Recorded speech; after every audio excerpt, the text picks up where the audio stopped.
people really telling me, Bless One, you tripping. Dylan Gabriel didn't disrespect Shedeur. He wasn't talking about Shedeur. And I want you guys to understand, it's only a certain group of people who is saying this narrative that Dylan didn't disrespect Shedeur. So to that Mayo community who wants to lie and say Dylan was talking about someone else, who on the Cleveland Brown team is an entertainer at the quarterback position? Who in the NFL is an entertainer position? And I don't think Shedeur is an entertainer at all besides, how people view him. But we know on the football team who he was talking about, and that's what I mean. Most wicked people will never be truthful, will never come forward with their actual intentions. They'll never let you know they have ulterior motives with what they say. And I ain't even talking about Dylan the Leprechaun Scrub Gabriel. You know the Lollipop Guild.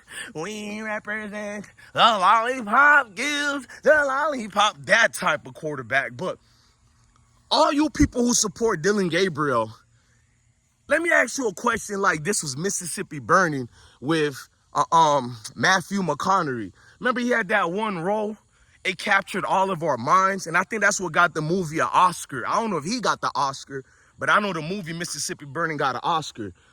And rest in peace to I forgot that actor, Gene Hackman. I think he was in a movie too. Rest in peace to Gene Hackman and his wife. I watched the movie. The most beautiful part of that movie that hypnotized everybody of all ethnicities, everything, people around the world, was the part where Matthew McConaughey told the jury, I want you guys to close your eyes. Picture if the girl was white. Oh my God, that was one of the best actings in movies ever, bro. Picture if Dylan Gabriel was Shedeur Sanders and Shedeur said that. There's a difference between munchkin quarterbacks and real NFL quarterbacks. What would you guys say then? You guys called Shedeur the most nastiest names for nothing he hasn't even done. Nothing he has even done. The most distasteful name is thrown at Shedeur at any given moment. His character issues, all that. I didn't even know Shedeur had a character issue. But when you listen to a Mayo ingrate that don't like us, that's the first thing they always talk about is people character. Meanwhile, you look at this bum's character. They're the worst human being on earth. But it's character issues. No, Dylan Gabriel is a small munchkin with a chip on his shoulders, that is, like most leprechauns. And these dirty leprechauns, you got to be careful for a leprechaun. They'll steal your money. They'll obtain your fame. These dirty, hold on, I think Dylan Gabriel is up in that plane right now. Hold on. We'll wait till the leprechauns leave.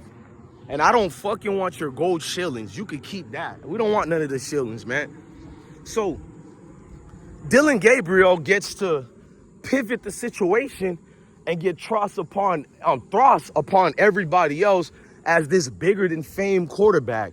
If he did so well, why is he over here talking about, that's the difference between competitors and entertainers? I'm here to tell you the truth, Dylan Gabriel. If that's what competitors do, then you suck.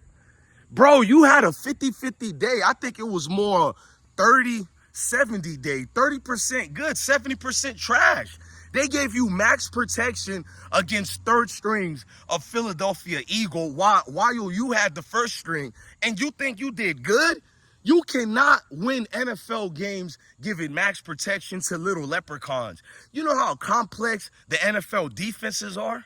They got prototype players that are playing all key positions. The variables of you winning and being successful in the league is very low right now, bruh. That's what I noticed. That's what any coach noticed, any NFL expert noticed. You can be an average, sub-average NFL football fan. You had to notice some of the overcompensating for his throws. He got to jump, but this is proper to you guys? They gave this man cab drivers to go against him, and the Browns did everything they did to protect him. Kevin Stefanski went out of his way to treat Dylan like the superstar who has to be protected at all costs. And y'all gonna tell me you're supposed to protect your stars, not that type of way, not protect them to the point where it's detrimental to the team. Because max protection, you got a predictable offense right there. 9 times out of 10, you're running it or you're throwing a little hash pass. a hash pass, bro. 2 yards, 3 yards. Like, that's a predictable offense. So you're going to go through the NFL, this 2025 NFL season with max protection the whole time. You got to take the training wheels off. And if Dylan did so good, you know what? Why Dylan feeling cocky like that? I personally believe the coaches talk ish about Shedeur. They let guys like Kenny Pickett, and by the way, Kenny Pickett barely practiced with the Browns. He didn't really see any proper training with the Cleveland Browns. And this guy is going to enter an actual NFL game this year. Kenny Pickett, who has yet to prove anything in the league, didn't even practice all off season, all summer. He is going to get actual applicable reps during the NFL season. Bro, you can't make this up, man. That's why I hope they do start Dylan Gabriel. I got no issues with that. I hope anybody not named Shedeur start so you guys can see. They could win their first game. Wait for it. Do not be prisoners of the moment.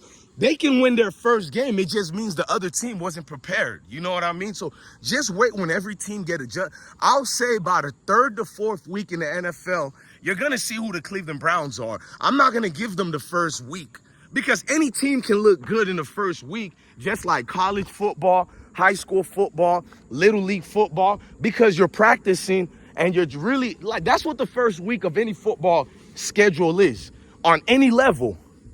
Because you're trying to see which guys could fit what position. You're trying to get them acclimated. So even a cab driver can look good during the first week. You wait for that 3rd to 4th week to see what kind of team you got. And you're going to see Brother Bless One was correct.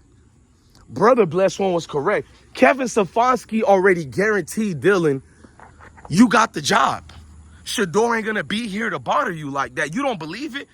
You don't believe, why would Dylan get on there and call Shedeur an entertainer unless this word was repeated in that locker room?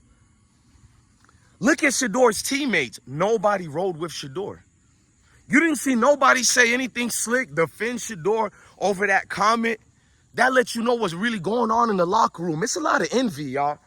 We got to do a separate video on that. And I really believe a lot of the brothers don't really want Shedeur there because there's too much cameras capturing Shedeur at anything he does. If Shedeur fart on practice, that's 7 o'clock news.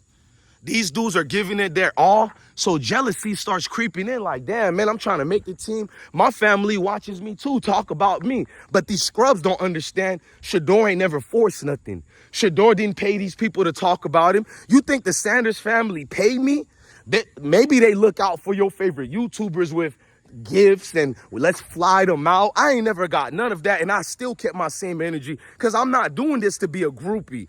Your favorite YouTubers are groupie for that monetization. Nah, I ain't gonna cap. I'm gonna keep it real and trill. No offense. I see certain Cleveland bloggers who ain't never defended Shedeur and Deion Sanders, but because Shedeur went to their teams, their views went up. Now they're pretending they're this big Sanders family supporters. You look on their weak platforms, you ain't even talked about Colorado football. You ain't even talked about Mississippi. You know, Jackson State. Shout out to the HBCU. Bro, I hate fakeness, dog. You people love that fake bullshit, bro. So when Shedeur leaves the Cleveland Browns, I want to know about all these Cleveland Brown bloggers. Are you still going to talk about Shedeur? Because we know what the deal is. And you probably will, because Shedeur has been advantageous for your YouTube platforms. I'm not going to say names. I'll let y'all figure it out. It's uncomfortable for people to keep, Bless One, you should watch this channel. Hell nah. I ain't watching that channel. For what? I know what it is with them. Why would I watch that channel, bro? Where was you when we needed y'all 3 years ago, 4 years ago? Where were y'all? When Bless One was in this bitch alone, defending everybody. You don't get sponsorships for going hard in the paint, calling out BS like that. Nobody wants to sponsor you because they think you too militant. I'm going to tell you who thinks you too militant. Black folks. Black folks who are in a docile position, a pacified position, they think I do the most. Shout out to the real brothers, the real Mayo people, the real Hispanics, the real Asians who love what I do, because you see it, bro. You can't dilute what I do here, man. So you're going to see a lot of people just doing what they got to do for that YouTube monetization, because I be like, they don't call names.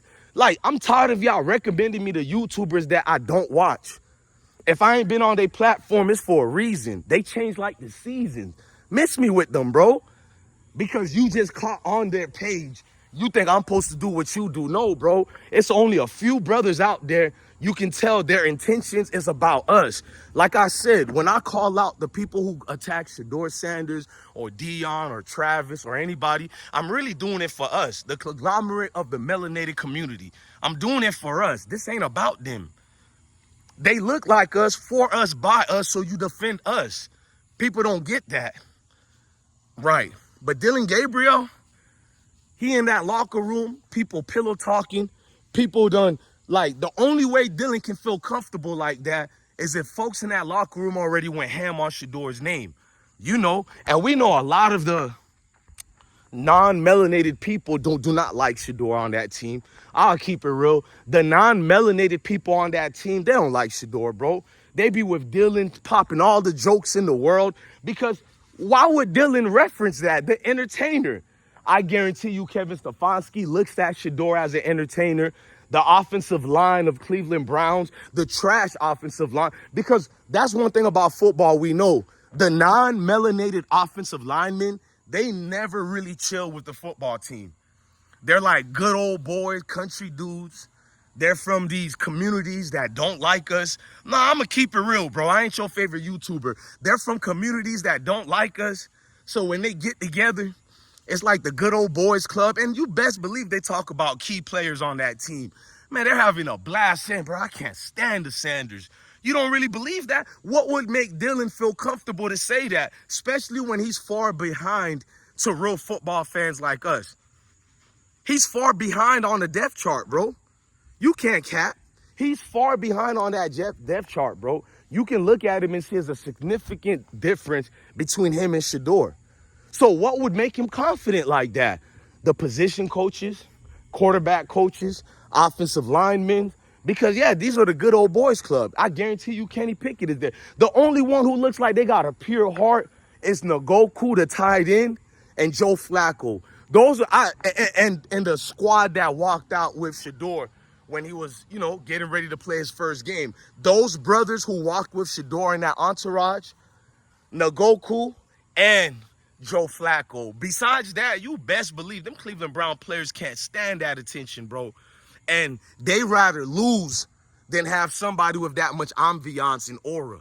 The lure of Shedeur Sanders is the downfall of many people because they can't deal with it.